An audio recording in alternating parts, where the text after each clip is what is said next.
हमारे भैया अभी बना रहे हैं, अजय स्टूडियो पर देखने को मिलेंगी। ये वीडियो तैयार कर रहे हैं, ये भी हमारी वीडियो सबसे मार के अजय स्टूडियो पर देख सकते हैं।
कि हमें अपनी देही पर अभिमान नहीं और हम पुत्र विहीन भी नहीं। जिसके पुत्र नहीं होते उसे देख के आंखें बंद होती हैं, अहंकार हो तो उसे आंखें देख के बंद, हम खाने बलूक नहीं तो आंखें बंद इस महात्मा ने क्यों की।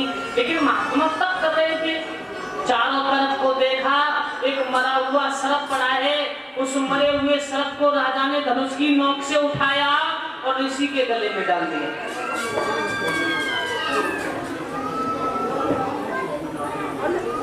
और 50 रुपए उमेश जी करकोरा, 20 रुपए श्रीमान सुखी जी करकोरा से भगवान के चरणों में, भगवान सदा सुखी जीवन आनंदमयी रखे। गले में मृतक सर्प डाला और मृतक सर्प गले में डाल करके वहां से राजा ने घोड़ा दौड़ाया हस्तिनापुर की ओर। छोटे छोटे ऋषि कुमार बालक खेल रहे थे, उनके ही पुत्र श्रृंगी आ गए, समीक के पुत्र श्रृंगी। पूछा हमारे पिता के गले में मरा हुआ सर्प किसने डाला? तो छोटे छोटे बच्चों ने कहा हस्तिनापुर का राजा परीक्षक आया, वो सर्प डाल के गया। तो महात्मा ने विचार नहीं किया और श्राप दे दिया चलने के कमंडल में, यदि नाग जिंदा होके 7 में दिन तुम्हें 10 लेगा तुम्हारी मृत्यु हो जाएगी। महात्मा की आंखें खुली, ये तुमने अच्छा नहीं किया, ये राजा श्राप देने के योग्य नहीं था। बैठ जाओ, 10 मिनट की कथा और है, उसके बाद आरती प्रसाद लेके जाना। भैया 10 मिनट की कथा, बिना आरती प्रसाद के बहुत बड़ा पाप होता है।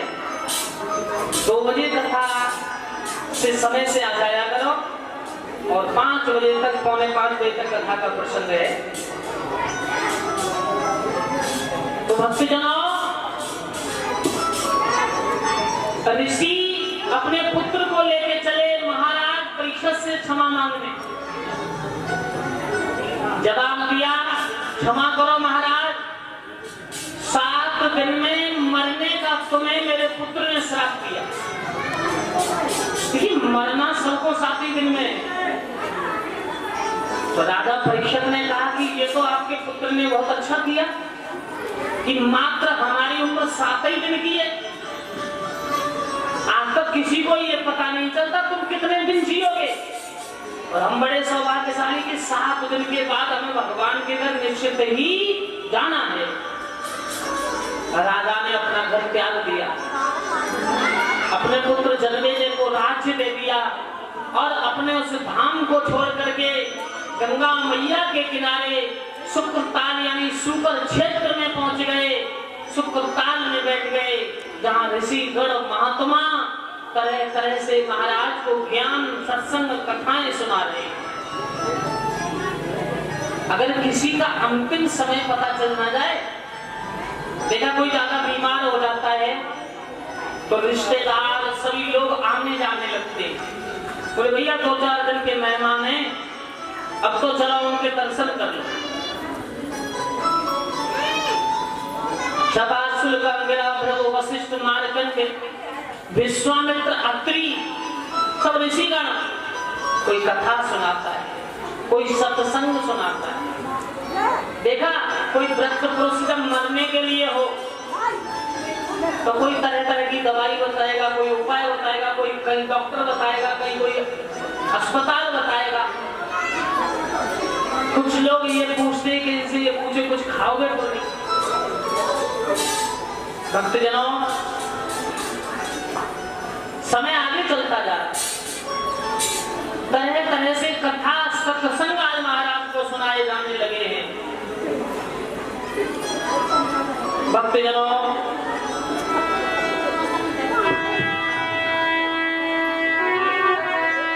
अरे काऊ बिना शोभान नहीं।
कि हमें अपनी देही पर अभिमान नहीं और हम पुत्र विहीन भी नहीं। जिसके पुत्र नहीं होते उसे देख के आंखें बंद होती हैं, अहंकार हो तो उसे आंखें देख के बंद, हम काने करूप नहीं तो आंखें बंद इस महात्मा ने क्यों की।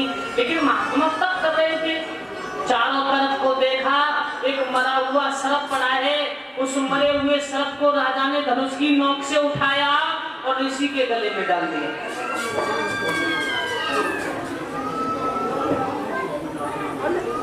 और 50 रुपए उमेश जी करकोरा, 20 रुपए श्रीमान सुखी जी करकोरा से भगवान के चरणों में, भगवान सदा सुखी जीवन आनंदमय रखे। गले में मृतक सर्प डाला और मृतक सर्प गले में डाल करके वहां से राजा ने घोड़ा दौड़ाया हस्तिनापुर की। छोटे छोटे ऋषि कुमार बालक खेल रहे थे, उनके ही पुत्र श्रृंगी आ गए, समीक के पुत्र श्रृंगी। पूछा हमारे पिता के गले में मरा हुआ सर्प किसने डाला? तो छोटे छोटे बच्चों ने कहा हस्तिनापुर का राजा परीक्षित आया, वो सर्प डाल के गया। तो महात्मा ने विचार नहीं किया और श्राप दे दिया जलने के कमंडल में, यदि नाग जिंदा होके 7 में दिन तुम्हें डस लेगा तुम्हारी मृत्यु हो जाएगी। महात्मा की आंखें खुली, ये तुमने अच्छा नहीं किया, ये राजा श्राप देने के योग्य नहीं था। बैठ जाओ, 10 मिनट की कथा और है, उसके बाद आरती प्रसाद लेके जाना। भैया 10 मिनट की कथा,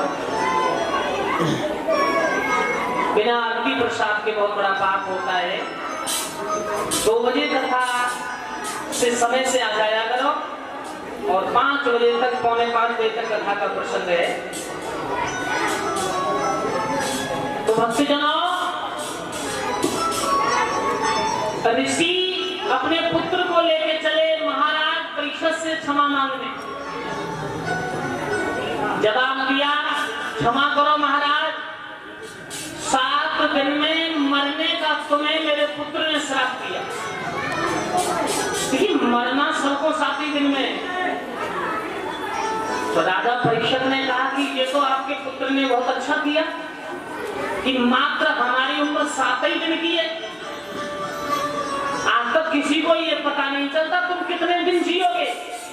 और हम बड़े सौभाग्यशाली कि 7 दिन के बाद हमें भगवान के घर निश्चित ही जाना है।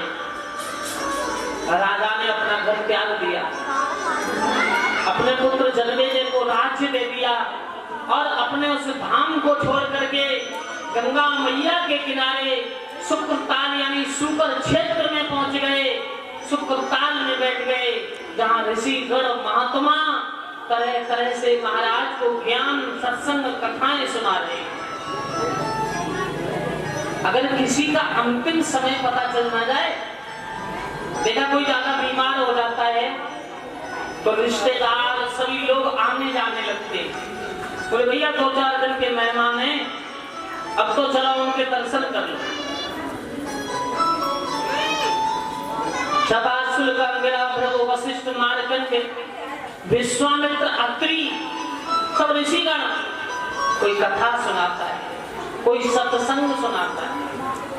देखा कोई वृद्ध पुरुष जब मरने के लिए हो तो कोई तरह तरह की दवाई बताएगा, कोई उपाय बताएगा, कोई कहीं डॉक्टर बताएगा, कहीं कोई अस्पताल बताएगा। कुछ लोग ये पूछते कि इनसे ये पूछे कुछ खाओगे तो नहीं। भक्तजनों समय आगे चलता जा रहा है, तरह तरह से कथा सत्संग आज महाराज को सुनाए जाने लगे हैं। भक्तजनों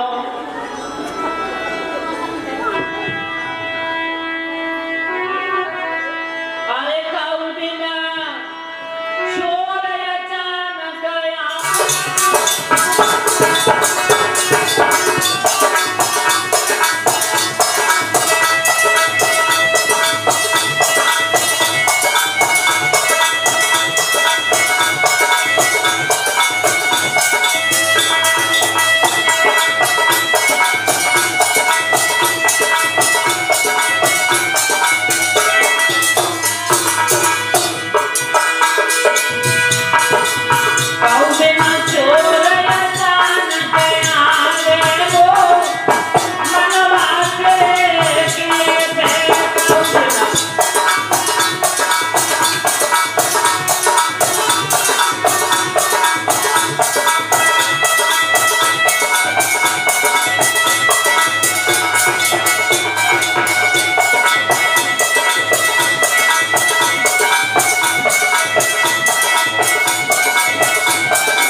अरे कौन